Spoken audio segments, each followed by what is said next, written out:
waited all winter for this. It's the biggest race we have all year long. The icons of this sport have all starred on its biggest stage. It's the great American race. Trust me. I won the Daytona 500. I won the Daytona 500. Pull them belts tight one last time, boys. Light the fire.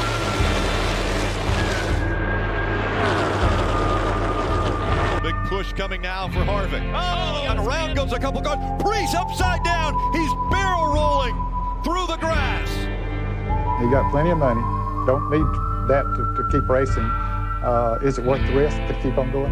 Sure, to win. Oh, yeah. Welcome to the Bump and Run podcast. I'm your host, Michael D.Y., joined by my two best friends, Matt the Statman Reilly and Eric Daytona Ron. Hope you guys had a great weekend. Hope you guys had yourselves a James Denny Hamlin type of weekend. And, fellas, I finally made it on the board. Both of you guys picked winners. Eric, you picked 2 winners. Matt, you picked 1. I'm finally with you. I got one from last week. I told you to play Denny Hamlin at Dover. But make sure you like, share, subscribe. Tell all your friends that we're giving out great betting advice at the end of the show every single week. And even if they don't win the race, usually they're pretty good in fantasy. Make sure you like, share, subscribe. Podcast available every Monday night. Unfortunately, I just have to be honest with you guys. I was exhausted after my trip down to Dover and back. It was a long day, a fun day, and we'll get into it. But first, fellas, how was your weekend? How was the Valley treating you? We're in a heat wave. It was 81 degrees today. I almost passed out. It might have even been a little warmer than that, White Man. So Saturday was a little chilly, right? And then Sunday rolled around, and oh my God, it was like, so obviously, like I'm Irish. I'm a white ghost. I was out there. I got pink this weekend. Yeah. I brought the TV. So new patio is out there now. So I brought the TV out. Watched my first race on the new patio. Enjoyed the weather. The one thing though, Eric, were you outside at all for the race? Yes, I was outside. I missed all of stage 1. Put it that way, because I was outside. Right. That's right, because you were at Shrey's and all that. Did you notice? I don't know how it was up in Harding. Did you notice all the white dandelions flying around? Like it was like snowing out? Oh, it was everywhere. It was everywhere. I cut my grass today, and they were. I'm feeling it now. I can feel it in the back of my throat. I have to be clearing because they were. They're floating everywhere. The allergy season is definitely upon us for sure.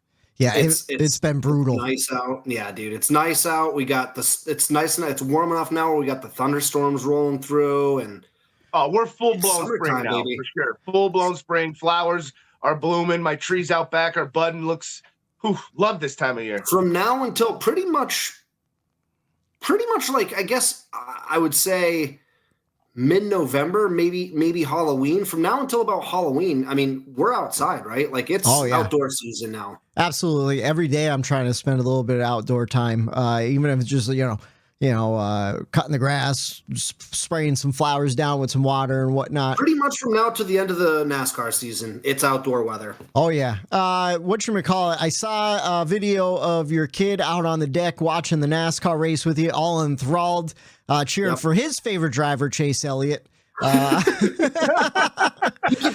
He could pick any driver he wants except for that 7 car. And the 22, and the right? 22, yeah. And the 22, yeah. Anyone else is on the table for him.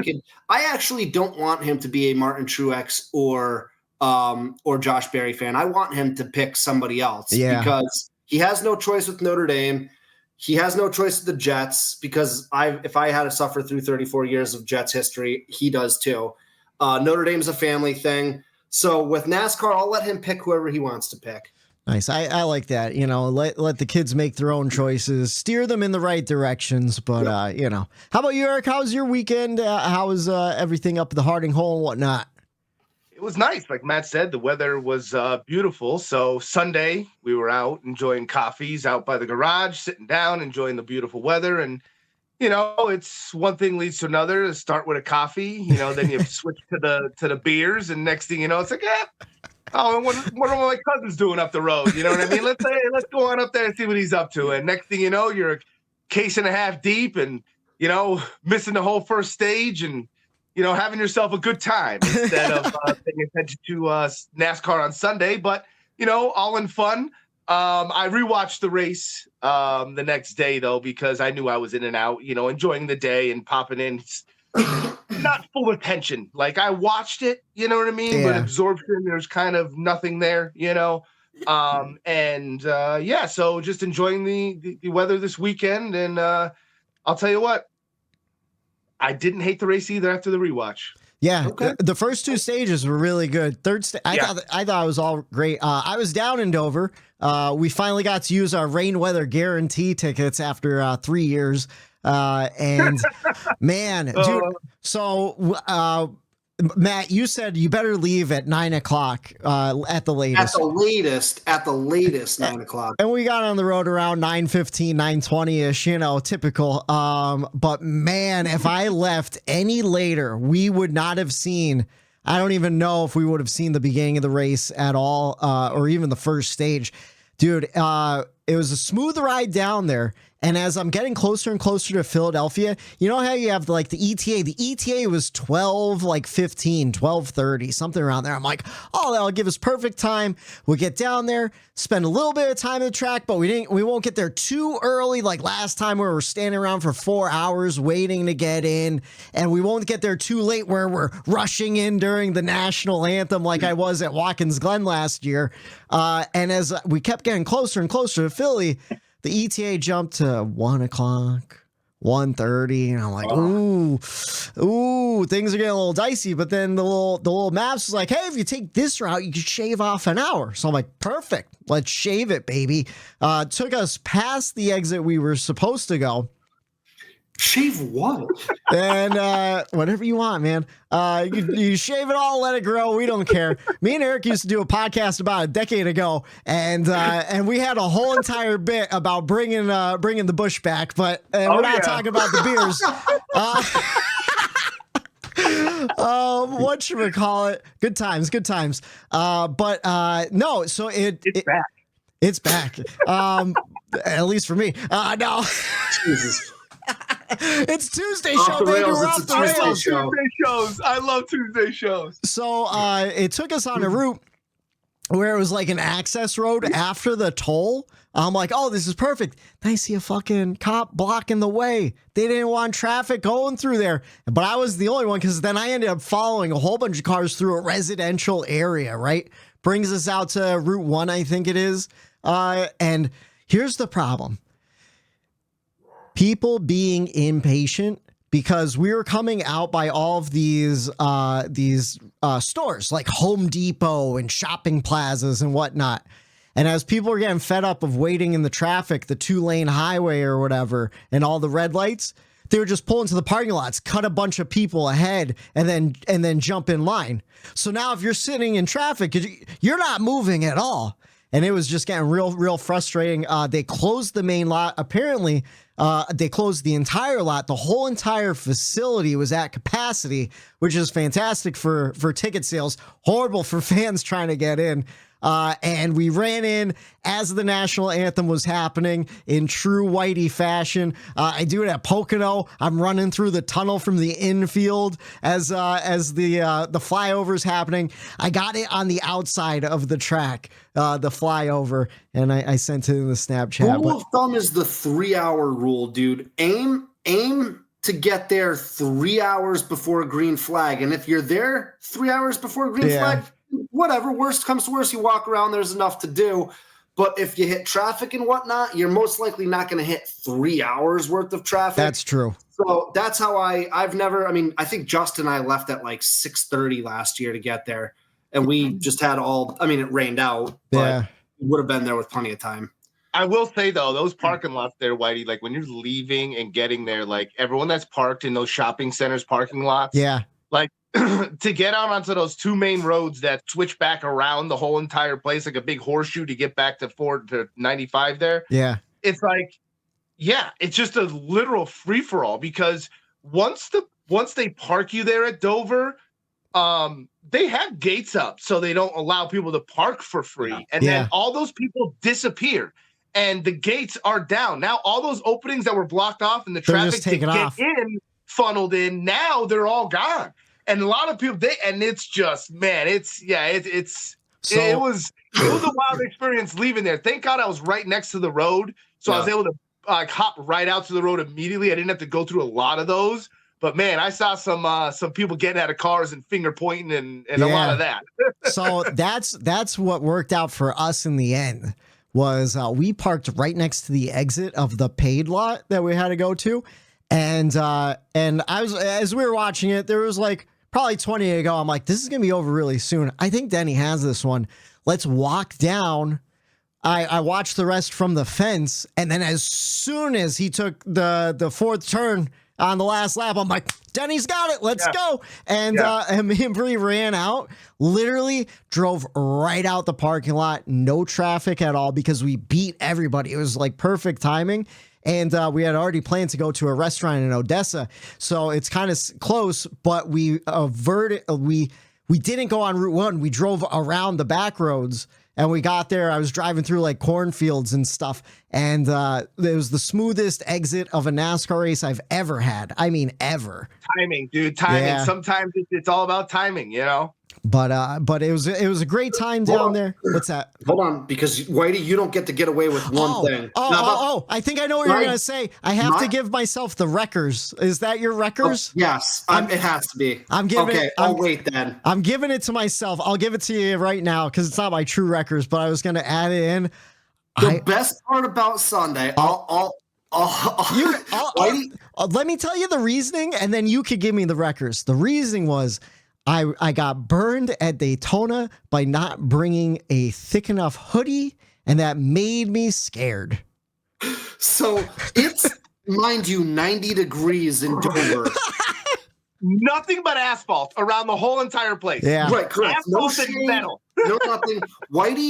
I guess there was a car out. It was the Cole Custer 00 championship car. Cole Custer car out there, and if you're a long-time listener of the show, you know that Whitey's a big proponent of Cole Custer, and Eric and I are not. And so it's been a little ongoing mini little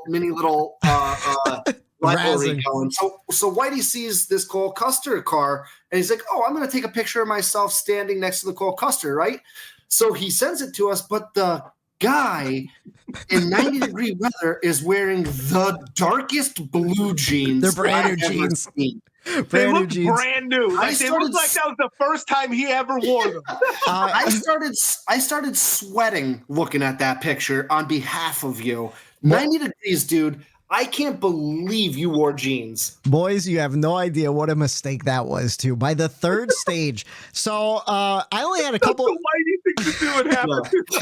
Well, here's the thing. Because all I'm thinking is the like, poor son of a bitch can't get away with nothing. He finally gets to Dover. Yeah. After 3 years of getting rained out, and he gets a 90-degree day, and he wears blue jeans. The darkest blue jeans. If he wore shorts, he would have been in the hospital today with third-degree burns on his thighs. No, here's the thing. So on the way down, silver lining. No, on the way down, I lucked out. I was at 7-Eleven and the rest stop on the turnpike, and I saw a thing of sunscreen. I scooped that up before I got there. So I was spraying myself down. No sunburn. I thought you were saying you saw a big gulp at 7-Eleven. I did get a big gulp. Gulp, huh? All right. Well, see you later.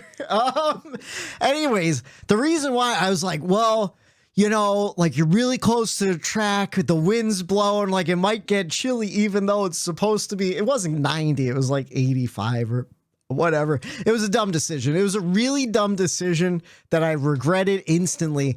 And here's the thing. So I packed a cooler. I only had like 4 or 5 beers in there where I'm like, all right, this will be good. Where like I get like a nice light buzz early on and I will be fine by the end of the race. And it's not a big deal. You know, you have 2 in the parking lot, you have 3 in the race and you're good. I had a bunch of waters in there and stuff and an energy drink. And by the end of the second stage, I'm like, I can't, I had 2 beers left. I go, I can't drink these because I think I'm about to pass out from heat stroke. And I'm just chugging waters. And I tell you what, when I say I didn't go to the bathroom for another like 6 hours, my body was so dehydrated from wearing jeans at that race. That's why I felt like trash all day yesterday, where I'm like, I can't do the podcast tonight, fellas. I'm sorry. I was drinking Gatorade all day long, just trying to hydrate. It was awful. Covered in gold Bond powder. Covered in Gold Bond powder. I can't do the podcast, boys. I wore jeans yesterday. For real. Oh my God. Here's the thing too. Bree wore a dress down there, and it had some like embroidered stuff where she was sweating as soon as we walked in. She's like, I have to get a t-shirt. I have to get this dress off. It's terrible. And she bought like some random t-shirt of an energy drink company that had a duck on it. Those were pretty neat. But that was my Dover trip. Do you want to talk about some NASCAR news though? We'll jump into that because there is actually quite a bit to cover. Right now, the NASCAR North Wilkesboro Speedway announced the 2024 All-Star Race format, and we're talking about tires. So later on, we're going to get on NASCAR about trying to fix things, but I think this is an attempt to see if they could kind of help the current state of short track racing. So the new signature element this season's format centers around tire type and allotment. Potentially 3 different tires will be utilized throughout the event weekend. Prime tire, this is the baseline tire assessed in last month's Goodyear test at North Wilkesboro. So like what they would normally bring. An option tire, which is a slick tire, but it's made with the same rubber as the wet weather tire, so a different rubber compound.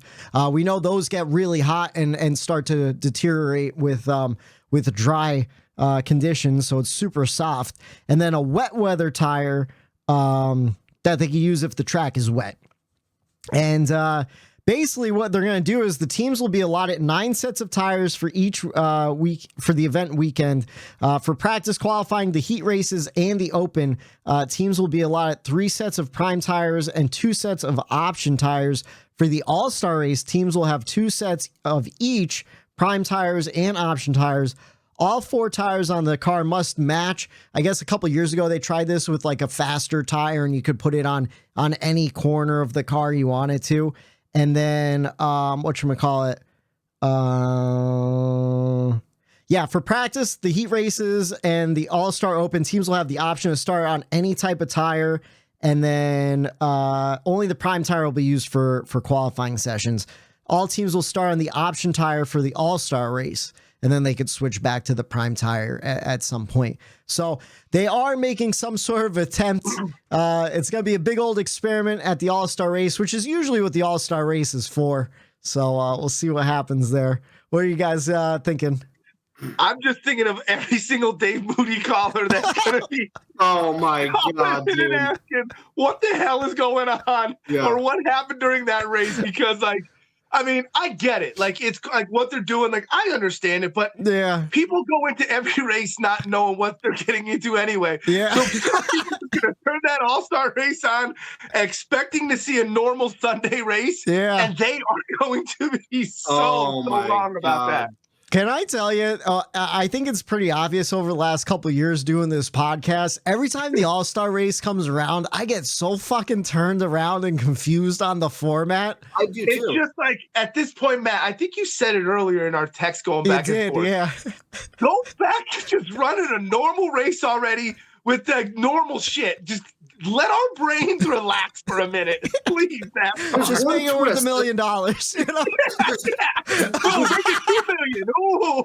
There's one of 2 things I would like to see. There's one of 2 things I would like to see in the All-Star race, and we revisit this every year when the All-Star race comes around. But this year, I have an idea.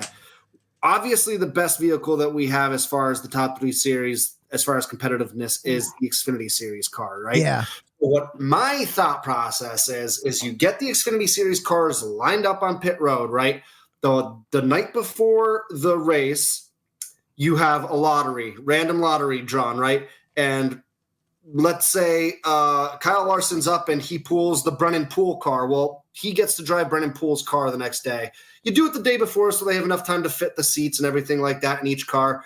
But up until the day before, you don't know what car you're going to be. So there's no sim time. There's no practicing in that car. There's no time to practice in it. It's just get in these cars and go 150 miles and no shenanigans, just 150 miles in cars that some of these guys haven't driven before in a while or aren't familiar with the setups, and just see what they do with the Xfinity Series cars. There's that, or what I think Junior, I don't know if it's Junior's original idea, but I know he's backed this idea, is you get the top whatever, 10 or 15 cars from the top 3 series. So the Craftsman's Truck Series, the Xfinity Series, and the Cup Series. Yeah. And you do almost not a 24-hour race like the 24 hours of Daytona, but a style like that where you have the different classes, the Truck Series class, the Xfinity Series class, and the Cup Series class. Yeah. And you race all at the same time. I want to see that. I want to see that on the Charlotte Oval or the Roval. Make it a road course race like the Daytona 24. I want to see that happen real You bad. just do like a timed 2-hour race or 3-hour race or whatever it might be, and you just go and see what happens. Why not? There's at least an entertainment value in it. Yeah. What do you guys think about the different tire options, though? At least NASCAR making an attempt to, or well, not even NASCAR, Goodyear making an attempt to see what happens. R.I.P. Neil Bonnet, man. Tire wars. I mean, I get where they're going with it. It's to me, it's just another gimmick. Is it necessary or not? You know what I mean? Yeah. Like, Right. all it's gonna do is like, what if one of these tires works really well and they're never gonna give it to us anyway? And it's like, now that's all we're talking about. You know what I mean? Like, oh, why did they use it well? Look at how good this tire did in the All-Star race. Why? Oh, I bet what do we think it's gonna do good here at New Hampshire, because New Hampshire's flat and it's short and it's, how come they don't run that tire here? Well, it's been 3 years since that tire. Right? Remember that tire at New Hampshire at All-Star race? Remember that, you know what I mean? That's a Dave Moody call right there. Or here's a novel idea. Instead of muddying up our All-Star race, why don't you go and test these? Go have test sessions. That's what it feels like. It is a it feels test like they're session, muddying shit up to test stuff that they want to do in the regular season. What fucking test sessions on a Wednesday afternoon somewhere? No, you want to what? I'll tell you why this is better than a test session. And I'll tell you the problem with test sessions because, talk about Brett Griffin on Door Bumper Clear. He brought this up like last year and it made all the sense in the world. When we do these tire tests, we go to a green racetrack, right? There's no rubber laid down. It's not a race weekend. The next day. Do it on a Monday after a race weekend. Well, yeah, but then you send 4 or 5 guys out. At least now you're testing something with a full pack. There's a truck race the night before. There's the heat races. They're building up rubber. You're going to probably get the best tire testing data, at least this way, than just doing a regular tire test. I mean, we do regular tire tests all the time. And we see very minimal changes. So don't call it an all-star race. Call it a televised test series. Well, yeah. I mean, that's what it is. It's not an all-star race. Well, it's an exhibition with the all-stars. Shit. What's that? I don't know. I don't know. I like the idea. I hope the soft tires work out really well. I know other forms of motorsports do this where they have, different compounds and whatnot for the same race. I know F1 does it too, I think. So. I get it, but it's like it's almost like, why get excited when you know it's just going to get pulled out from underneath you? You know what I mean? Like, yeah, that's where I'm coming from. It's almost like we're going to see something we like that they're not going to give us. That, I guess, I don't know if that's not the right way to think about it, but instead of the way I guess you're thinking, like it's going to be. I'm just trying to be hopeful. Yeah. Right. You want to what? So I think you're speaking from terms of being burned in the past, and the way NASCAR operates. Man right there. Yeah, it is. I get it. You want to what? Because like your chances are you're right. You're like, I performed really well. We're going to implement it in the next one, and then they bring it back. It's like, well, we made some changes before we brought it, and that doesn't turn out well, anyways. But we'll see what happens. Boys, I can't believe it. We only have 2 races before the All-Star race weekend. We only have 4 more. We got 4 more weekends on Fox, and then we go to NBC. Oh shit! Already? Yeah, that's insane. I said I felt it. I feel like the season is flying by. I'll say this though. With Harvick up in that booth, we've done a lot less complaining this year. Yeah, no, it's true. Yeah. Besides like the camera stuff, like Harvick has saved the Fox broadcast, in my opinion. He's really good, and he puts Clint in his place too, and I appreciate that. Oh, dude, during practice, I thought they were gonna fight during practice on air. I don't know. I watched something, and Harvick was like, "Yo," like I thought, like he said something, like he got like stern and serious for a minute, like "Yo, what are we doing up here?" Like what, like. I forget exactly what it was, but it was during practice. Yeah, and like they were in the booth, and like they got chippy with each other. He goes, something about fighting, or we'll take this out. Like it was really. It got heated. Yeah, I don't know if it was playful banter. It didn't seem like it though. Sometimes it sounds like yeah, he's not joking. He's pretty serious about it. So Harvick's a feisty dude. He always has. Oh, there's probably some odds out there on if he'll punch Clint live on air. NASCAR needs that. Well, no, NASCAR doesn't need that. I don't want to, but like it wouldn't hurt NASCAR. Could you imagine if that's where the fight happens? Is up in the booth. It's just during the race, the drivers have no idea what's going on. Microphones falling. You want to watch? So a little off topic. Someone on Dave Moody was talking about Harvick and apparently, I guess in one of his podcasts recently, he talked about how he would do things to get eyes on his sponsors if like they weren't performing too well and stuff. And I think that's why he started a lot of shit in like some of those fights and stuff like that. So the man's all about marketing. He knows how to sell. He knows how to sell himself and get people talking. So maybe he's just doing that. He's an ultimate heel. I don't know if you have it in your news lineup, but real quick, speaking of Harvick and the weird connection that my brain just did, you know, he obviously took over Dale's car when Dale died. I have that. So speaking of the All-Star race, Kevin Harvick will practice the number 5 car for Kyle Larson. Oh, no, that's not it? Because Larson has Indy practice that week. No? Not what I was going to say. Oh, okay.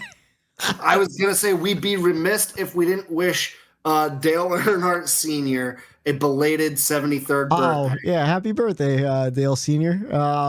What was it, yesterday, right? Yeah. Crazy.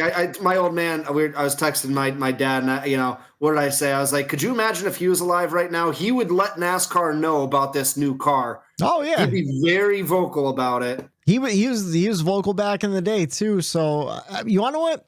I'm going to say Denny Hamlin is the Dale Earnhardt of our generation right now, tying Lee Petty with the most wins too this weekend. Was it 54? But yeah, owner, driver, very vocal, advocate for the fans. Denny Hamlin doing it all. Loved by a lot, hated by a lot. Oh yeah. People don't talk about how much Dale was hated. Oh yeah, big time. By a good portion of the fan base. Whatchamacallit? Let's see. 2 more pieces of news though. Joey Gase, I just thought this was interesting. He lost his appeal for a $5,000 fine for throwing that bumper at Dawson Cram's car. Did he not throw the bumper? What's that? I mean, what are you feeling? Nope, that wasn't me. That wasn't me. Prove it was me. I don't think he was appealing the fact that he did it. I think he was appealing the fact that he put himself in harm's way. Oh, which he okay. very clearly did, because if he tripped, he's getting his head run over. Yeah. It's like when you get pulled over by the cops and they give you the ticket. You always plead not guilty. You know you were speeding, but fuck them. Just give me just let me go. Come on, why you gotta bust my balls? Anyways, and then a story we've been following for a long time, a little bit of update in the team NASCAR charter battle. The update from JC was teams have been asking NASCAR for 4 pillars that are important to them: an increase in revenue to help the teams support their operations, making the charters permanent, having a voice in NASCAR decisions to avoid unexpected cost increases, and then share of revenue and new business opportunities, deals and whatnot. NASCAR has already committed to giving them a little bit more of the pie of the revenue. What they are still holding firm on is the fact that charters do not last past this television deal, and the France family says he can only commit to them for as long as someone else commits to him, which is 7 years, reflecting the new television deal. The teams want the charters to be permanent because they're spending tens of millions of dollars on them, and they're only guaranteed up until the end of this year. There is no agreement after this year. So there's a strong possibility, if they don't come to terms with this, that all that money spent on charters over the last couple of years is going to be literally just wasted away and meaningless. So still no terms, no agreement on that, but I'm on the side of what's the other aspect of that? What happens? What is the other option there? When the charters run out, what happens then? Back to open teams, like, oh, you got to qualify every week. You have owners points and whatnot to get you in, maybe provisionals. I don't know. Yeah, but at that point, you've just dated the owners, and the owners are pissed at you. The owners aren't even going to show up. Yeah, well, I mean, if they collectively decide not just to. stole $20 million off of every single one of them. So why would they go to your show? We've seen holdouts before or lockouts, I guess they call them, in all the major sports. You know, we've seen in the NFL, NBA, MLB, NHL. We've seen it all in major sports. Yeah. So, yeah, I mean, we could get to a point where the owners and the drivers get together and they say, oh, we're supposed to be in Pocono this weekend? Yeah. Not going. We're not showing up. Sorry. Not showing up. We could see a holdout. I mean, it's never, not to my knowledge, it's never been done in NASCAR before, but we've never had charters before, right? So like we're in pun intended, uncharted territory, right? So we don't know. We don't know what's going to happen. I think Dale Jr., I sent you guys a little clip. I haven't had a chance to listen to the whole Dale Jr. download this week, but he gets into it. And I think Denny was on it. And they said like, it could come down to the wire where it's pretty much a take it or leave it deal. But if they leave it, like, yeah, what happens? Like Eric's right. Like he brings up a great question. Like, what happens? That's the thing. Would Bill France have to refund them their whatever they paid for their charter then? No, because the charters. Who did they pay? Who did Denny Hamlin pay that money to for that charter? So NASCAR? Well, no. So I believe in the beginning of the charter system, NASCAR gave all of the teams a certain amount of charters, depending on how many cars they had. Right? Like Hendrick got 4 charters, Penske got 4. Like the smaller teams, like. Like JTG Doherty, he got 2 charters because he was already fielding 2 full-time cars, right? And then he decides, I'm going to sell a charter. He sells it to Spire. Spire's paying JTG Doherty for that charter. So NASCAR granted them for nothing. Yeah. Well, they basically, these drivers are a permanent 36 in the field every week. You're guaranteed. I'm deeming them this as NASCAR. You guys are in every week. Yeah. You're getting. And then they'd have to pay up front nothing. But they just became valuable. They became worth something over time. To the other teams. Now there's an appreciation on the price, and now they're literally worth something. What was it, $40 million, I think Junior said? Yeah. A couple of months ago, it might be more by this point. But yeah, now they're worth like $40 million. So like if a team owner, if Joe Gibbs just straight up said, I'm selling, I'm out, I'm getting out, and he sold 4 charters at $40 million, you do the math, it's $160 million that he's getting back and walking away from the sport. Now, the problem is that these charters were set to expire at the end of the current television deal. And that's why they're doing these negotiations, is to negotiate the terms of the charters that the teams already own for the next television deal, which is the 7 years that Brian France, or I forget which France said it, is alluding to. That's going to be a bigger deal than anybody even imagines, I feel like. Right? and I think what happened was that possibly some of these teams were a little short-sighted with the money they were spending on these charters, because they were spending them as if they were guaranteed for life. They were having this solid value or evaluation in the industry. And now at the end of the year, it's going to expire. They basically have 10 months to figure out the next deal for the next television deal for the team charters before Daytona. Or like you said, there's a strong possibility that the teams don't show up. Here's the problem though, is how much are certain teams willing to hold out versus others? You know, do you get some teams who are like, hey, I like this deal. I'm JTG Doherty. I have 1 charter. I have 1 car. I like what they're giving us, you know, and 2311, because Denny's the most vocal, are holding out because they have 2 charters. They want to buy more. They want to expand, but they want to make sure that their investment is worth it. And JTG's like, I just want to make money and race, you know? The other thing too is sponsors. You know, if you know, whoever, you know, Exalta gets word like, oh, William Byron's not showing up at the track, like the fuck he's not. Like we're paying him to be there. Yeah. Like, we need we're paying for our product to be on TV. Like you're going. So like it's like it's a catch-22. Like what gives? Yeah, I didn't even think about the sponsor piece where it's like you have commitments to be there. You have, I mean. I don't know. Then you give that money back. Like, what do you do? Like, what do you do? Like, and what do you do with drivers that bring sponsorship? Sell them in the first place. Yeah, you shouldn't have been able to sell them in the first place. The minute you allowed them to be sold, to Spire to this. No, we were granted this. We were lucky enough that NASCAR gave us this charter. We should not be able to sell that for profit to somebody else. Yeah. Like that, I think right there, that's when it became valuable, is when you can sell it for profit. Yep. You know, NASCAR should have been the only one to be like, you're allowed to have a charter. Now, if Joe Gibbs or, you know, JTG wants to get out of NASCAR, all they do is say, hey, I'm out of NASCAR.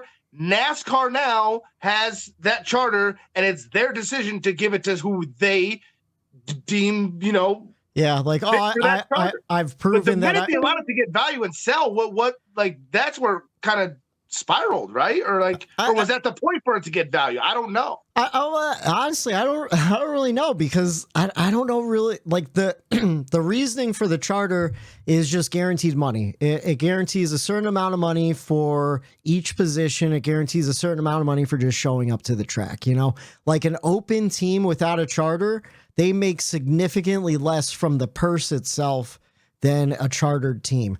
So I'm sorry. I keep having clear my throat, but I remember a couple years ago, JTG Doherty sold one of their charters, but then they kept that second car as an open car. That open car, where if it finished ahead of the charter car, was going to make less money than that chartered car, you know?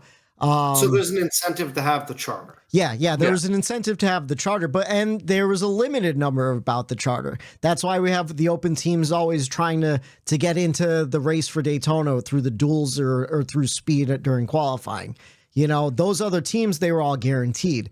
So now if you're a new team wanting to start, like using Jordan Anderson Racing as an example. He had his truck series team. He drove his own truck, and then he expanded to the Xfinity series.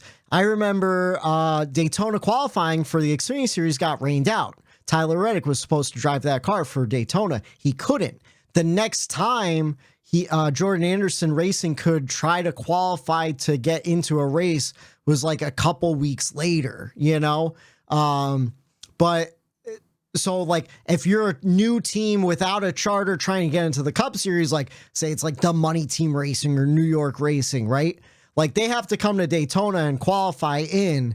Then they could race the next week or race their way in the next week and try to qualify in.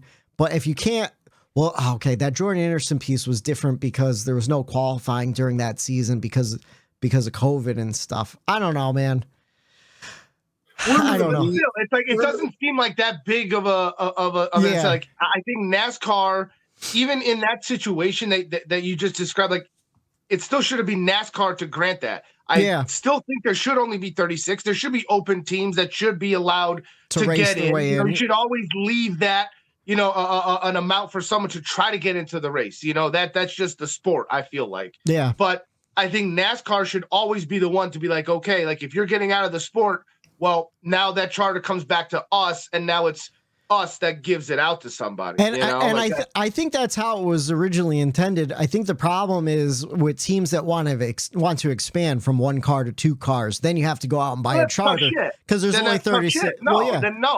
Then you can't expand. Put more into the cars you have. Then it is what it is. You know. I mean, that's true too. At the same time, then you have to build wait. An open car, then, just like JTD's doing. Oh, we can't afford two charters. We want to sell and run an open car. I think part of the allure of the charter was, and you always hear this when people talk about it, was it gave value to the team when they shut down. Like back in the day, if you were a regular team and you shut down, like Michael Waltrip Racing or whatever, when they shut down, they just do a fire sale on all that stuff, send it all to auction, and hope to get as much money out of it as you can, you know? Then if you're a team, like I'm trying to think of a Cup team that shut down during the Chargers. Sold off everything. What's that? Chip Ganassi just recently. So say you're Chip Ganassi, you're not even thinking about getting out of it, but now all of a sudden there's an offer on the table like, hey, I want to buy your charter for this much money. It's like, well, Trackhouse, you want to what? I like what you're offering. Here you go. Now the team as a whole had way more value than if Chip just sold it off piece by piece, fucking, you know, tire by tire. You know what I mean?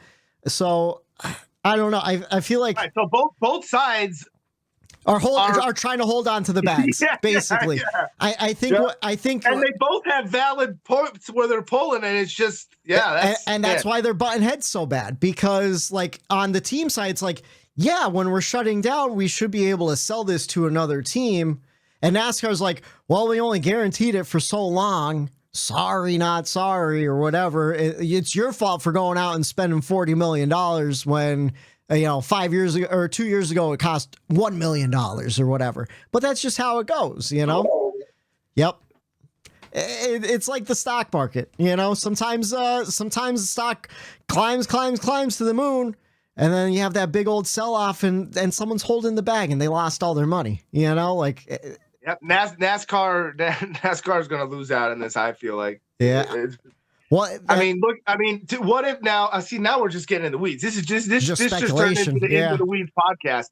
But it's like, what if like Tony Stewart comes calling saying, "Hey, come over to this series. Come run over here. I'll let you guys race over here for this." So, and now, what if that becomes a bidding war? What if NASCAR gets in a bidding war with the IROC series or with SRX or with something like that? And it's like, it could get real muddy. And like, I feel like if that's what these drivers like, that's why this is so scary in a way, because it's like PGA versus Live. Exactly. No, and you want to know what? I forget if it happened last year or the year before, but there was a news story that basically made it seem like drivers could take their sponsors and anything anywhere they want to go to in the future, so they could race in other series and things like that. I know we've always seen drivers race in different series, but it seemed like they could take like the team itself to other series and stuff. I forget exactly the details of that story. Yeah, I just think this could get muddy in the next couple of years here. Yeah, and that's why it's an important story to follow right now, because this is the future of the sport, and it could impact us in 10 minutes, or not 10 minutes, in 10 months at Daytona if the teams don't come to an agreement or decide to, I don't know, go on strike of sorts, and you get a NASCAR lockout. I don't know. We'll see what happens. Oh, speaking of Daytona, that reminds me, unrelated to NASCAR, but kind of related, the NFL is talking about expanding and bringing in another, I believe, team and game per season in the near future, which could impact the Daytona 500 on President's Day weekend. I saw the NFL wants to run the Super Bowl. Well, not run the Super Bowl, have the Super Bowl on President's Day weekend. Not a team, but what happened was Roger Goodell was asked, last week was the draft, the NFL draft, and it's one of the biggest events of the year for that league. Yeah. And Roger Goodell was asked, hey, in an ideal world, what would you do? And he mentioned, I would drop off a preseason game, only have 2 preseason games, add a regular season game, giving the teams 18 games with 2 bye weeks instead of 1. That would extend the season into President's Day weekend, and that would give people a third of the country. Not like I don't get off President's Day, but anyway, no. That would give people the day after the Super Bowl off because it's President's Day. And yeah, Daytona already sits on President's Day Sunday, so like, what happens there, So, what happened, I don't know. That's not something that I think, as far as I understood it, that was just somebody asking Roger Goodell, who is the commissioner of the NFL, what his ideal schedule would look like. Okay. So yeah, that whole idea has been floated around for a couple of months now. People have been talking about that, the 18 games with the 2 byes, and the preseason, they already lopped one of those off. There used to be 4. Now they went down 1. So it's like, why not just keep knocking that off? All right. I could have swore I saw something about another team being added in, or like looking to add in the next couple of years too. And I thought that was part of the piece too, but I don't know. I don't care when the Daytona 500 runs, to be honest with you. In fact, the way the weather's been going, I very much care that the Daytona 500 is not run the same day as the Super Bowl. Oh, I very much care about that. I saw a lot of people speculating like, oh, run it in the morning and the Super Bowl at night. Like, no, they wouldn't. They would never run it on the same day. It's too big of sports days for each sport. They would just push it a week later, and then we would go in a week later into November than we already do. I have no worries about that. Off a couple races of the season, like everyone's been talking about doing. I mean, I think they should. The problem is money. Who's gonna get rid of 3 races in the season to give the fans and the drivers a little bit of a break when you got all that sponsorship and television money for NASCAR to collect and not give to the other teams? So I don't know. We'll see what happens. Fellas, we got a whole race weekend to talk about. We're about 45 minutes in. We didn't even touch on it yet. So let's jump into that. We saw a doubleheader, Xfinity and Cup. Ryan Truex, the repeat winner from last year. Matt, your boy's little brother, getting it done. I always want to call him Ryan Truex Jr. You see it all the time. I think NASCAR Chasm always makes fun of it because you always see people calling him that. Yeah. So, but he got the big win. Didn't lead until the end there. Did you guys get a chance to see any of the Xfinity race on Saturday? It was great. Yeah. I only got to see bits and pieces and then the very end of it. Yeah. That's quickly become the best series. Did we talk about it last week where it's like, I wonder how many people out there just watch the Xfinity series versus like Cup. I think the way this car is going, we might switch to that in the future. Truckin and Xfinity series, baby. Yeah. I was gonna say, don't you forget about them NASCAR, those Craftsman Truck Series boys. They returned to Kansas this weekend. We finally get a Saturday night truck race again. That's dangerous. You want to talk Friday night's dangerous enough, but a Saturday night truck race. It's going to be a good one. We'll talk about that in a little bit near the end of the show. And then the Cup race, Denny Hamlin, he led twice for 136 laps. The race lasted 3 hours, 20 minutes, 57 seconds. We saw 5 cautions for 42 laps, 12 lead changes among 9 different drivers. Fellas, what did you think about the race? Let's start with Matt this week. I think I said it at the top of the show. I liked it. I gave it a B. So I think, a B is a good grade. I enjoyed what I saw. It wasn't the best Dover race in probably the past 3 or 4 years, but it was good. And it was probably the best race since Bristol, which was 6 races ago. So yeah. I don't know. And I might be biased by saying this, but I love Dover Motor Speedway. I love going to the track. Besides this past race I've gone the last couple of years. I used to went a couple times as a kid. I love that track, but in my opinion, I think it's become, with this new car specifically, like a top 5 track. It's such a hard track to run that even with this easy ass new car, it seems to still be hard to control your car on this track because it's Miles the Monster, man. That coming out of turn 2, how many did we see? 3, 4, 5 different incidents this past weekend in the Cup Series coming out of turn 2 there. It's such a hard track to maneuver just because it's fast, it's concrete. The banks are massive on it. Yeah. And it's just, we had multiple grooves working. We saw mistakes made with, again, a car that it's kind of hard to make mistakes anymore. It wasn't perfect by any stretch of the imagination, but it was good. I gave it a B. I really liked it. Yeah, I agree. And it was even hard to drive in practice. We saw a lot of guys crack the bumpers of their cars in practice. We saw, I think Kaz Grall, he had a massive hit. He said he didn't even feel him lose the car until he was in the wall too. It happened that quick.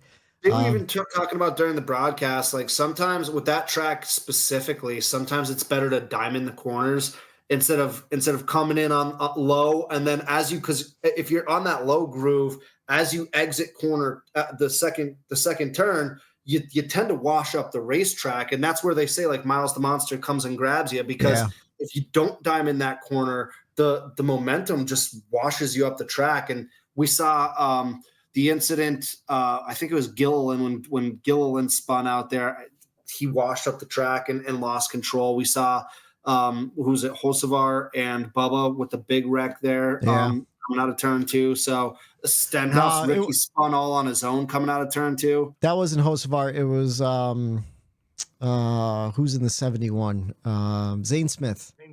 Yeah. Oh, okay. My bad. Yeah. And then whatchamacallit? I even saw Kyle Busch. He hit the wall in those closing laps, and he still made up a spot after that too. So good for him. But yeah, it was treacherous for sure.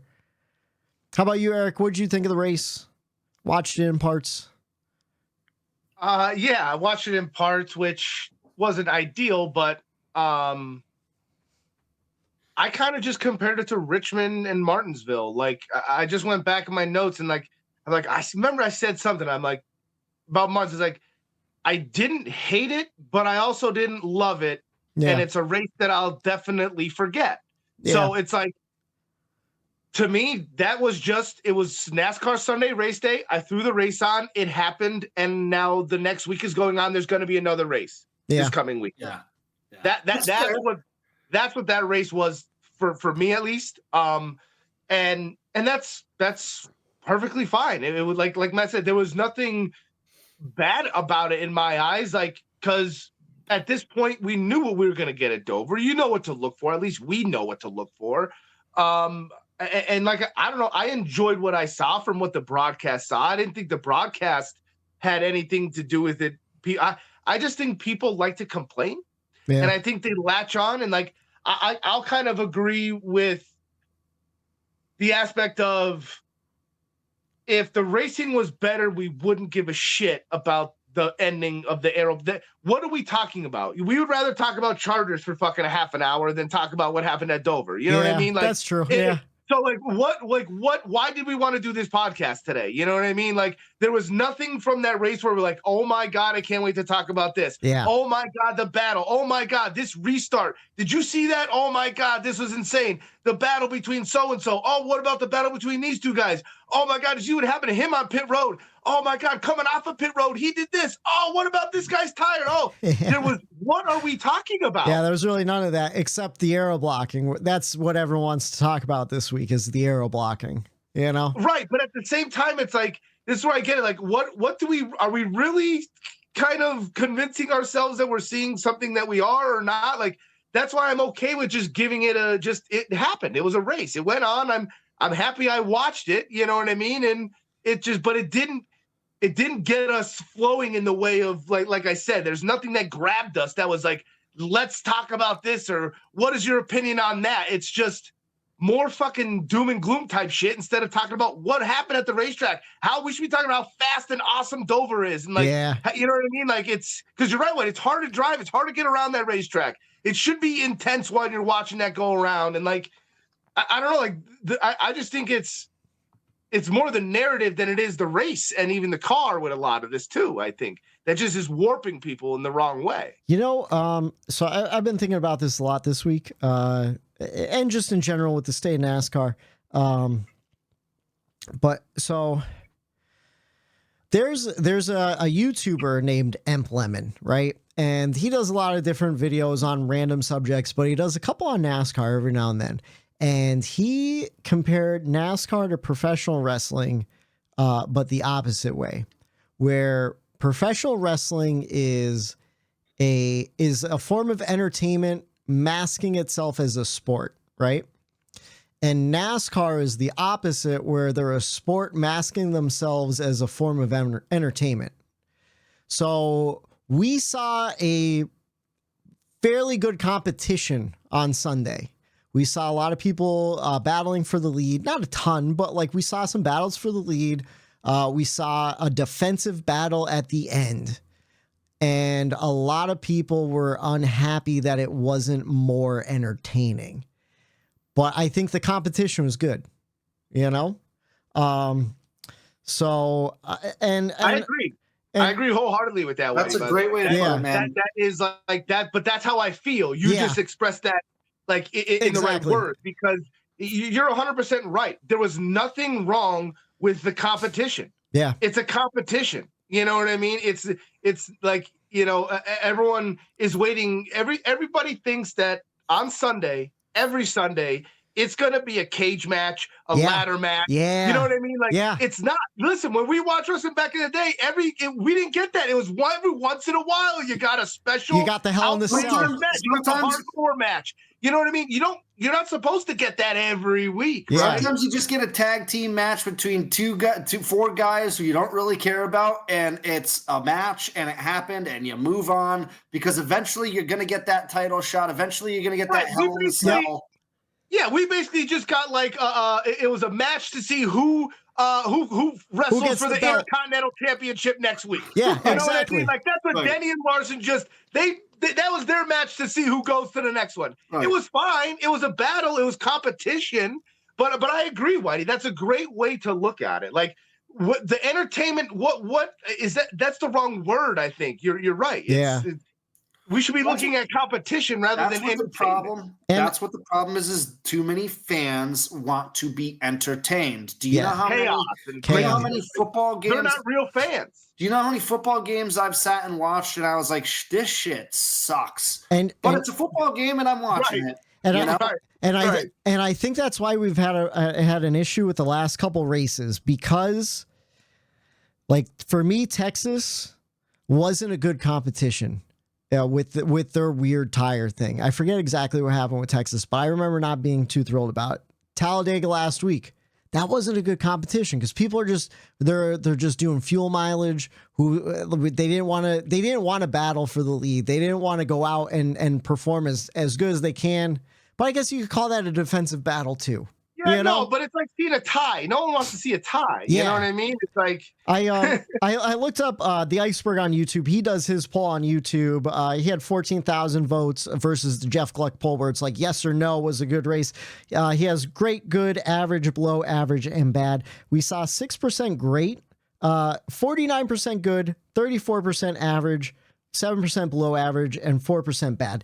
So pretty much exactly where I'm sitting. I think that's where we're at with Dover. I thought it was a really good race. I liked it. I wouldn't say it was above average or anything, but I thought it was a B+, in terms of especially what we've been seeing the last couple weeks. Maybe not the best Dover race we've seen.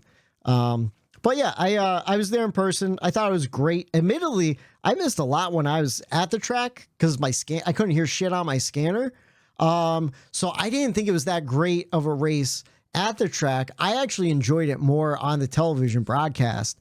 I thought Fox actually did a pretty good job for how much shit we give Fox, because I missed a lot of those battles, that they picked up on. So, that's where I'm at with that one.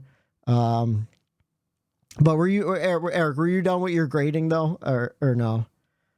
Do you have more? Yeah, that was expand? Like, it was just, there was nothing. It was just kind of like, I was just kind of thinking about other races recently too. Cause now once you get into the bulk and like you're asking for a grade, I'm like, okay, well, what did I give this one? And I kind of have to process what, I do take other tracks into consideration, separately as far as track versus track as super speedway. But I'm like, you know what? I'm like, because I didn't hate it, because there was nothing really, jumping out that happened in it. I'm like, what can I compare this to? And, I look back at that Martinsville race where it was like nothing crazy happened, but it wasn't terrible. It wasn't, so to me, I don't even know if I gave you guys my grade, to be honest. I think I just went into it off of what you were saying. I gave it a B, just a straight up B. Yeah. So we're all on the same page. Guys, I got good news, though. I was looking because we're talking about, grades and whatnot. Kansas, which we're coming up on this week. We give you the 4 grades of Kansas that I gave, and we're all usually within a half a letter grade or whatever, if not the same exact grade, which were the 4 races that were run with the new car, with this shit-ass car, an A+ and a B last year, and an A+ and a B the year before that. So I think it was, I forget, Darian Black Flags Matter, I think is his I think he posted something today that nobody talks about how like Kansas is probably the best track that we have with this new car. We talk about it. We talk about it all the time. I feel like here. So like, hey, listen, like I'm optimistic. I'm not even cautiously optimistic. The proof is in the pudding out of the 4 last races. We've given good grades there. Yeah, I can't wait to get to Kansas. It's been awesome. As like I said, I think it's been like I put up there as one of it's top 2. It's top 2 right now with this car, next gen car. I think so too. I think the problem is though we're hating on the car right now too. Like the car. Yeah, we're all down on the car, but rightfully so. We're down on the car. So. The car has issues. With that fucking car. Yeah, no, and we'll get into that too during the records because I want to. I'm gonna go off a little bit, but yeah, I don't know. Let's get into it. Let's get into it. Yeah, I thought it was a pretty good race. Give it a grade. I just gave it a B. I kind of gave it like I rambled in my outline and stuff, but I really enjoyed it on TV just as much as in person. Usually it's the opposite. Usually like you enjoy it in person way more, And I always go back and watch him on TV, but because I didn't have the scanner, it was the goddamn jeans, man. dude. Honestly, the jeans were such a deterrent. You don't even know. Like the third stage, I'm just like, man, don't pass out, man. It's like I was getting hot, you know. So it is what it is. This Tuesday show is a little hot in here too. I'm getting a little overwhelmed, but how about you, Eric? What's your checkers and record? Oh, I was gonna say, usually I have no problem finding records what I didn't like about a race. Usually when it's these average races, I have a pretty hard time thinking of a checkers. And that's when I'll come off with some like random shit. And I have a random one this week because like I really didn't know what to give a checkers to. We heard your records. Let's hear your checkers, man. Well, so my records wasn't actually myself. I'll get into my records, but my checkers was Kyle Busch. He's been really struggling the last couple weeks, and he had a really good weekend. Obviously got the pole, led early. He didn't lead again after losing the lead, but he still ended the day with a 4th place finish. And I kind of, I don't know if any of you guys gave that 10 car any love this week. But no, but deservedly so. He was. But on Sunday, I noticed it during the race. Yeah, so I noticed him being up there. Yeah, and the only reason why I bring up the 10 car was because Kyle Busch was battling him for position near the end of that race. So I got to give it to Noah Gragson too. Those two guys having great performances. Noah Gragson, probably the best driver at SHR right now, having the best season. Yeah. So we talked about that early on too. I think he had a points penalty though that knocked him down in the points.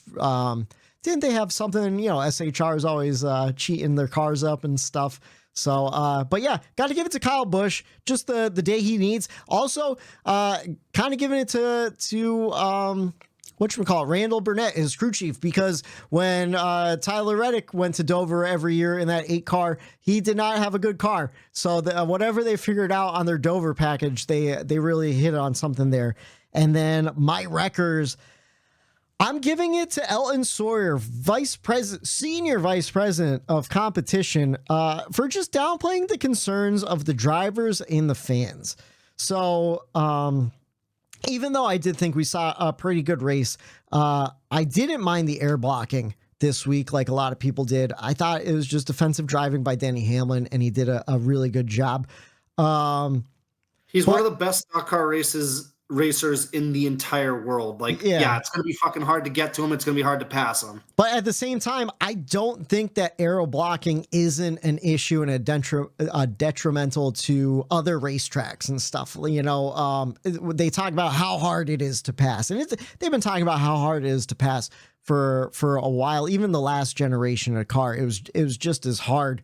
And that's why we're all happy to see that generation of car go away in favor of the next gen car. Unfortunately, it just didn't improve what we thought it was going to improve, which was road course racing and short track racing.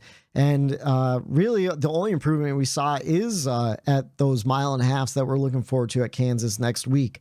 So I think, I don't know. I just don't hear enough out of him on SiriusXM on Tuesdays to give me faith that NASCAR is trying to find a solution for this particular problem.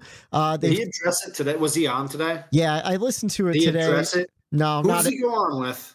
Pete and Mike. The morning drive. But no, he didn't address the aero block. He kind of did just a little bit, but kind of downplayed it. Like, that's just racing, which it kind of is, but it's worse than...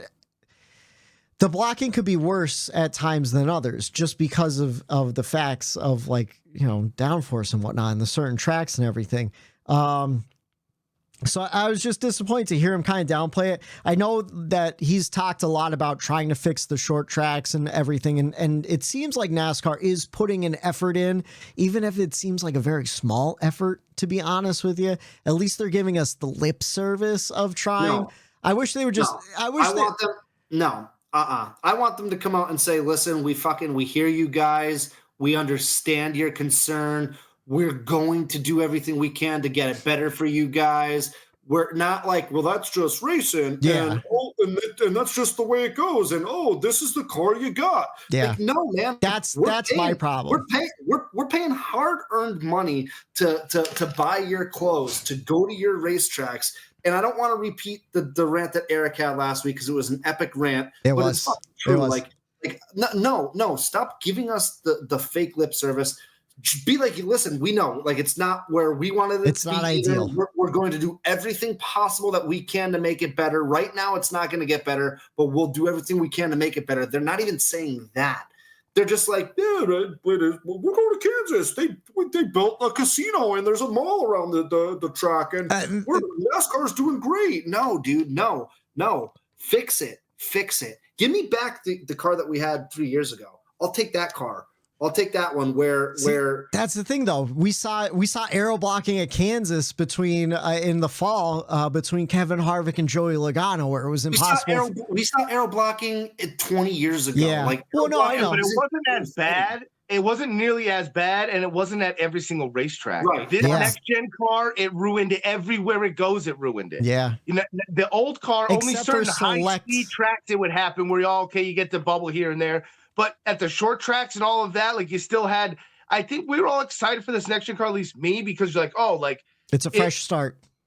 It not only a fresh start, but like, I was tired of my guys' tires getting cut down because someone just slightly rubbed into the car. Yeah. You know what I mean? And then, like, overcorrected though. They overcorrected. You can't side draft. You can't do anything. Like, yeah, like it used to be where like you get Dylan, I think. You get a rocky restart and you get sideswiped. That might be the end of your day, where it's like, oh, there's a guy smoking out there. Like, who cares? Like, it doesn't matter. Like, it's not, you know, it's just, you know, the smoke disappears and the letters are just rubbed off, and that's it. You just continue your day. You get up to the bumper of a guy at Martinsville, and by the exit of the turn, he's shifting and he's fucking gone. Like, that shouldn't happen. Like, that shouldn't happen. Like, that's where we have a problem, and that's all we're saying. Like, and that's the stuff that bothers me, where it's like Ellen Sawyer doesn't even mention shifting, where everyone's been talking about shifting the last 3 years. Why can't you just drop a gear and take off, and it has no effect? If you blow it, voices are your biggest voices in the sport. Dale Earnhardt Jr. and Denny Hamlin are out there talking about this on their podcast. And like, obviously, like, it's what the industry is talking about. It's all social media is talking about it, and they just don't address it. And it's like, what are you doing? Like, are you just hoping that we're just eventually just going to be like, well, this is what it is and move on? Because, like, I don't think so. No. Well, that's why people are asking for the 1,000 horsepower and to have the gears change, because they know, like, Harvick is a big proponent of that. Like, add horsepower, because that gives, what you talk about, defensive driving, that gives an offensive weapon. Yeah. So, like, that's what the drivers are asking, because they know this next gen car, they've maxed out what they could do with it. The engineers are saying, we know what we could do at this track. There's nothing more we could do with this car. So in order for us to do something, we have to get more horsepower to get cars more off throttle time. So you need to give them an offensive weapon, and they can't change much with the car, but you can't change the tires, you can't change the gearing, and you can't change the horsepower. Yeah. So it's like, the car maybe is going to be what it is. That's kind of what they're all saying. The drivers, like, this is what it is. The car is what it is. You can't do much with it. So what else could we do? And I think that's why they keep going with the 1,000 horsepower, because it's a change and it'll give an offensive weapon. So you're kind of getting two birds stoned at once there. So that's what I would like NASCAR to see. Creates that off throttle time. You know, one guy could dive in a little bit deeper than another guy and try to break that aero bubble and stuff. I agree with all that. But what the thing is too, like, even at Talladega a couple weeks ago, at least if you have that underneath you and you feel that bubble, at least if you have the balls to try and mash it down and to get through that and to make it go, at least you know you have that underneath your hood. At least you know, hey, at least I could try and attempt to get down here and make this stick and make this work. But if the air doesn't allow me to even get to you, like, or if you're just trapped in this bubble, at least if you have that horsepower, at least it gives the drivers an option to maybe, hey, give it a shot. Try to get down underneath that and use that to your advantage.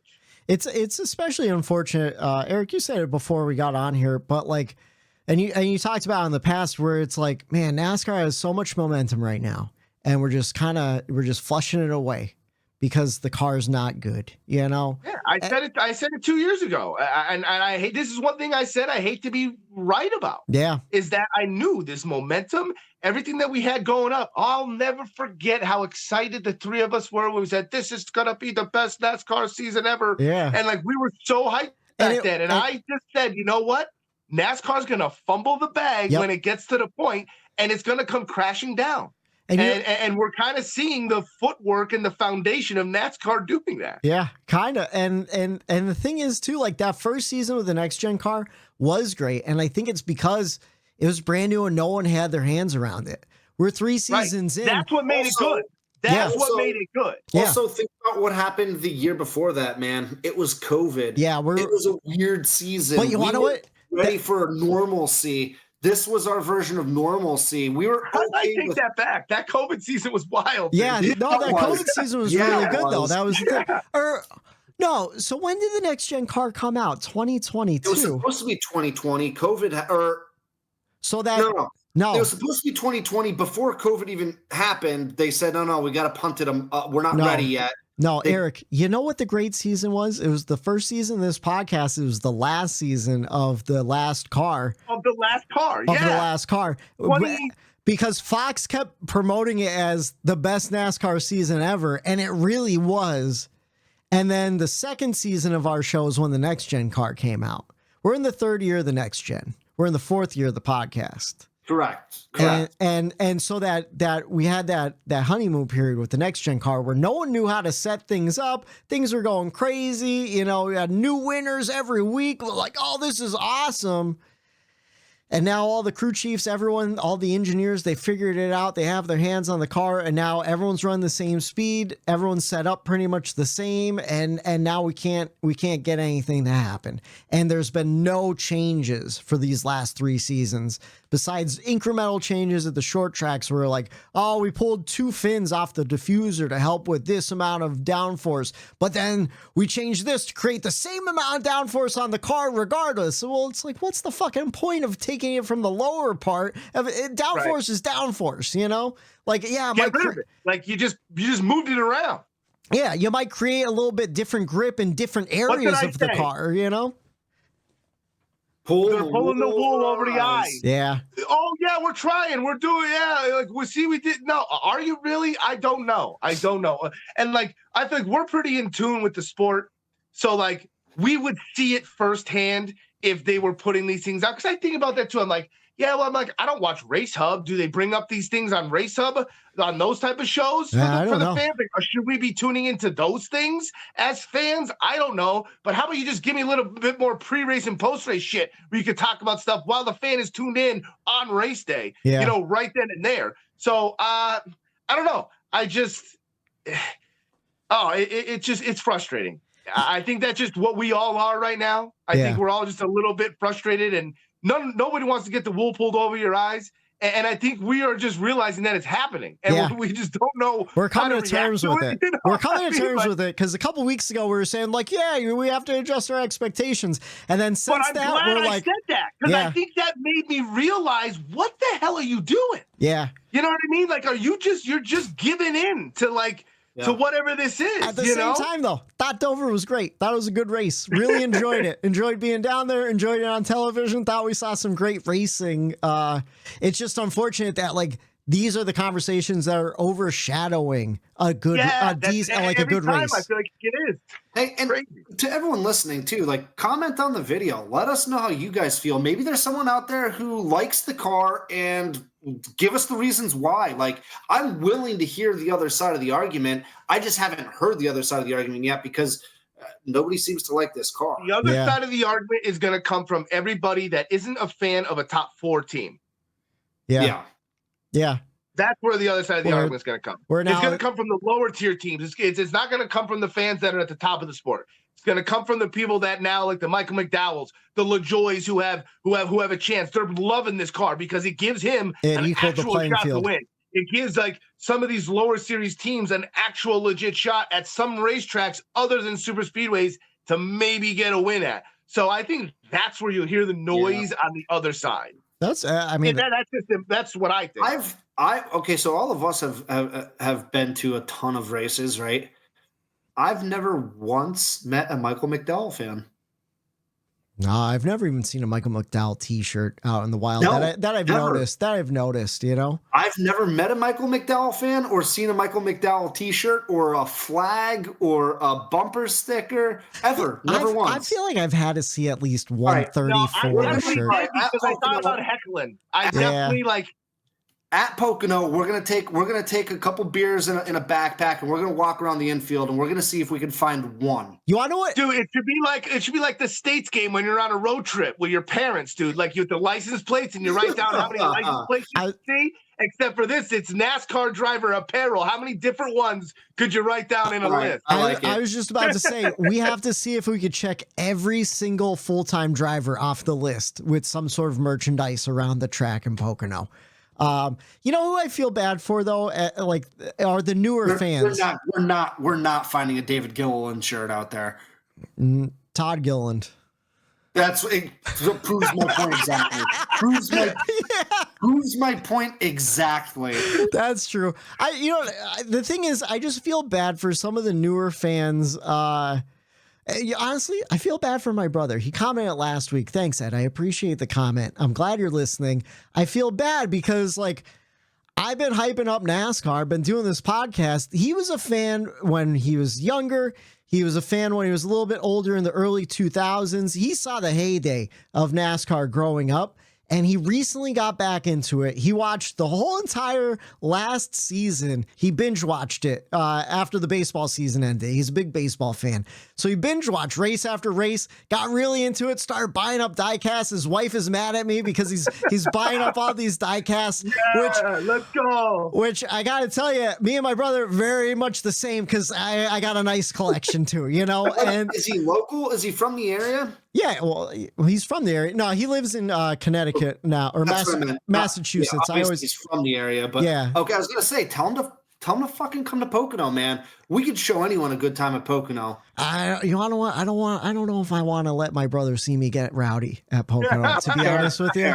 Fair. That's a fair. There's a lot of debaucherous activity that goes on. I would love to spend some time with him. I just don't know if that's the weekend for it. Correct. That's fair. That's a boys' weekend. That's a boys' weekend. I don't want to be real drunk at 11 o'clock watching M80 perform a terrible set. Yeah.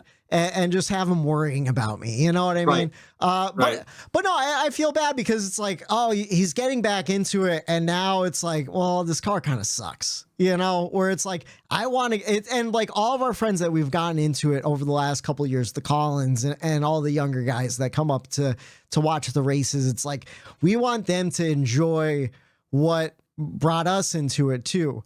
And again, Dover was a really good race. It's just the last couple of weeks has soured us really on this car, what though too is like it's the camaraderie. Like when things aren't going the way we want to on the track, when we do get together, like Eric, throws a big Memorial Day party every weekend, every year. We watch the Coke 600. We get together for a handful of races all throughout the season. It's the camaraderie where if it's not going the way we want to on the TV, at least we could bounce bullshit with each other. Yeah. That's what, at the end of the day, guys, like it's brought us three a lot closer. Like we were all always great close friends, but we've gotten a lot closer over these last 4 years because of NASCAR. So like we bitch about it because like we obviously care and we want people to care like we care. And if we're seeing the product that we're seeing, we don't want it to drive people away. Fans away. Yeah. We want the sport to grow because we love it so much, and we see what it does when it brings people together. And so that's all. I mean, I think that's at the center of it. That's what we want the most. Is we're rooting for this sport to succeed because we love it. No, I agree. But man, we've wasted a lot of time on that charter talk, and we're running on a daylight here. And you guys didn't even do your checkers and records yet. So Matt, what's your checkers and records for the weekend? I'll be quick with mine. A handful of times a year, I give a checkers out like this. It goes to the crowd. I'm actually pretty sure I gave it to the Dover crowd last year too. For a racetrack that had 2 races, got 1 taken away. Now we only have the 1. Since that's happened, Dover's been unbelievable. I mean, I saw pictures all over the internet this weekend. Everyone noticed it. coupled with a pretty decent race too. Like I said before, love that facility. It's 3 hours from home, so it's I want to see it thrive, and it's thriving right now. So that's really cool to see. And then my wreckers is the 2014, man. They've been a solid pit crew all year, but they messed up on one of Williams' pit stops. They dropped the jack early, which caused them obviously a couple seconds delay in the pits. That put him back in traffic. Next restart, I think it was the next restart or the second to next restart after that, he got caught up when Bubba Wallace in the 71 got wrecked, and that ended his day. So just for a pit crew that's known to be probably a top 2 or 3 pit crew in the Cup Series, they had a huge mess up that caused William Byron the race. Yeah, that was unfortunate for him. Just put him in a bad spot on the track position wise, and then you follow the rest. To your point about your checkers and the crowd, absolutely amazing crowd. The thing I noticed the most too, and this is a great sign, usually you see those big areas blocked off with sponsorship and stuff. When I was down there 2 years ago, there was a whole 2 sections that were blocked off. Those are now open and full of fans, which is a rarity to see it go in the reverse where they're adding seats in. So that was nice. How about you, Eric? What's your checkers and wreckers for the weekend? Mine are pretty quick and easy too. I'll start with my wreckers. I just lap traffic in this new car. Gotta wreck it. I don't know if it's the spotters I should be wrecking or something, but I don't know. Recently, because everyone's so similar, a lot less cars DNFing and out of the race, and a lot more cars on the lead lap. So you're seeing a lot of these cars in the back of the field in 20th, racing the leader and racing each other, like really so aggressive and really, really hard. And like as lap traffic too, I'm watching the leaders come around and I'm like, they're not getting out of the preferred racing lane for these leaders. Yeah. And like some of the time you can say, okay, it depends on who it is. This guy doesn't like so-and-so. That doesn't matter. Everybody is out there fighting hard and they're not giving up jack shit out there. And to me, I just think that's a lack of respect thing. I don't know if it's so hard with this car to pass and move and gain positions that has become a game within itself in these races now, racing super hard in the back to stay on the lead lap. But man, it just, to me, it's rubbing me in the wrong way. I don't know if you guys have noticed that or not. Yeah.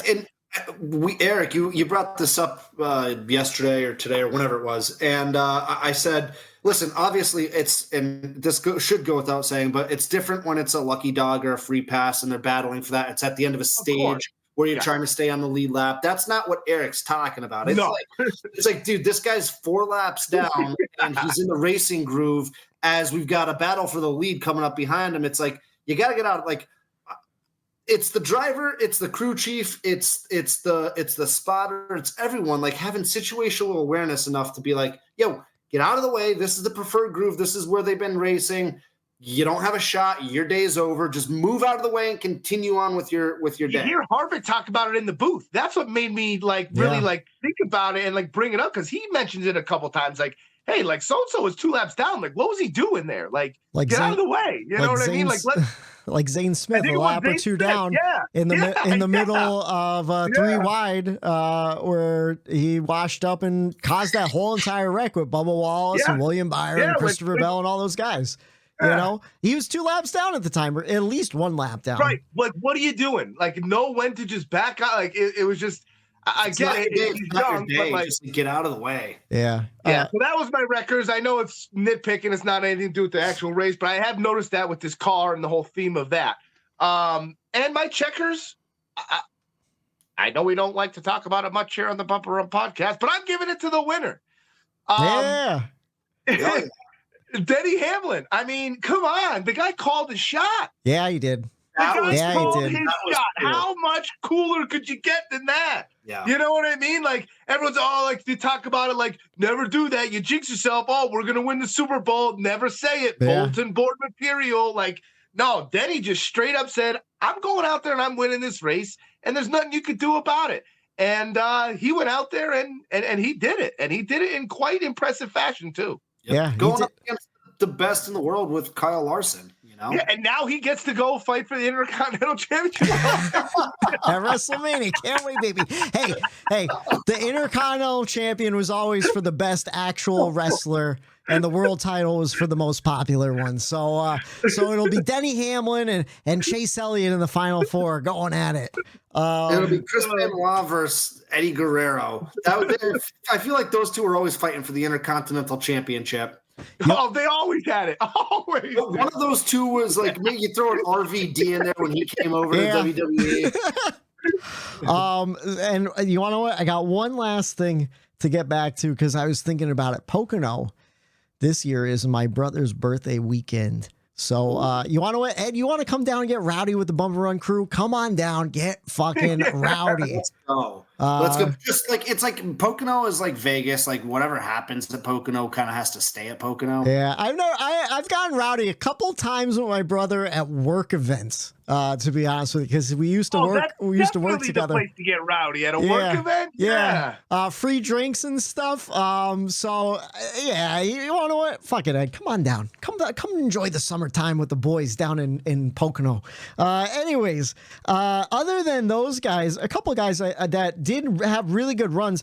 Want to shout out Ryan Blaney. He led 47 laps. He passed Kyle Busch for the lead early on. Kyle, we talked about him finishing fourth. 34 laps led. Martin Truex Jr. Finished third. I expected him to lead a little bit more laps. He led 69. Nice. But I think he had some pit road issues, and he had that damage to the front of his nose that they had to fix. So he actually salvaged a pretty good day there. And then, of course, Kyle Larson leading 39 laps. The only one that led laps besides that was Corey LaJoie with 33. Shout out to him trying to pull some strategy there. The caution didn't come out for him. He finished 21st. And then, of course, William Byron, he led 36 laps, but got caught up in that wreck, finishing 33rd. I have to shout out Corey Haim. Absolutely incredible run filling in that 43 car. Oh, yeah. He did phenomenal. And as a rookie, when you go out there, you have one job: log laps, keep the car clean, and don't make any enemies. And he came out of that weekend scot-free, had a great race. He actually ran at the end. Something happened. I forget what it was, where he finished 25th, but he was up there in the top 20. Running for a little bit there. He finished a lap down. Not exactly sure if that was due to like pit cycles and whatnot. Yeah, something at the end of the race screwed him up and like ruined his finishing result. But he ran a hell of a lot better the whole day. I forget. Also, a shout out to EJ for showing up to the racetrack. Oh, he yeah. was there. You know, you got a broken vertebrae and you're showing up at the racetrack. So that's dedication, man. You want to what? I wonder what's worse, sitting at home watching your car go around the track or sitting at the track watching it. I bet you it's different each way. You know? He said it was at track. I read an article with him in there, and he said when Saturday morning rolls around and he opened up the closet and his race suit is hanging there and he knows he's not putting it on. Yeah. He goes, that's when it really hit him. Like, oh shit! Like I'm not getting in that car. You know. Hey, you want to what? I want to talk about too. Just the week he had. I thought it was pretty interesting. He didn't blame the car at all. No. He said like this could have happened at any type of like any hit similar to that in any generation of car. And you want to what? I think it's easy to blame the car for injuries after the last couple of years. It's easy to blame Talladega. It's easy to blame that style of racing, but he didn't do that either. And he seems to be taking it pretty well for the circumstances. But that's all I have to say about the NASCAR race. Besides, here on the Bumper Run Podcast, everyone loves to talk about the winner one, Denny Hamlin, on a Monday or a Tuesday. But we also have to talk about the guy who came in last place, and that was unfortunately Ryan Preece. He was battling smoke in the cockpit for the entire first stage, and that's what ended his day. I don't understand what it is about Fords and specifically the SHR Fords with whatever types of fires they have around Why those. Can't he talk about it? That's what I want to know. What? Ryan Preece. Remember that interview? What the hell? Why was he being so like, I wish I could say what's going on, but I don't know. I think the way I read that, Eric, and maybe I'm wrong, is that like there's somebody, whether it's a fabricator or someone in the shop that's not doing something, and I think they know about it, and I think he's just finally like, listen. He said easily prevented, and that's like, well, dude, like, That was a weird interview, man. I forgot all about that until you just mentioned. That was a weird interview. You're right. Like there was something that he wanted to say. He wanted to get something off of his chest, and he's like, maybe I shouldn't. That's interesting. I didn't pick up on that, but I have picked up on Fords are the only ones with this issue, and it's been an issue the last 3 years. So I don't know. We'll see. Why does Ryan Preece always look like he just went 12 rounds with Mike Tyson? Yeah. He's always he's always a little angry in his interviews too about something. You remember that Truck Series interview where he's like, "Don't do that, kids. What you saw in there? Don't do that."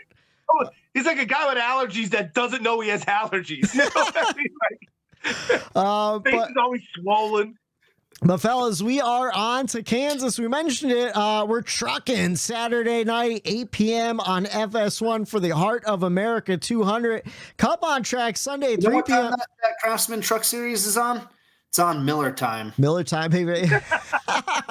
It's gonna be a good Saturday night for some trucking under the lights, and then Cup on track Sunday, 3 p.m. on FS1 for the AdventHealth 400.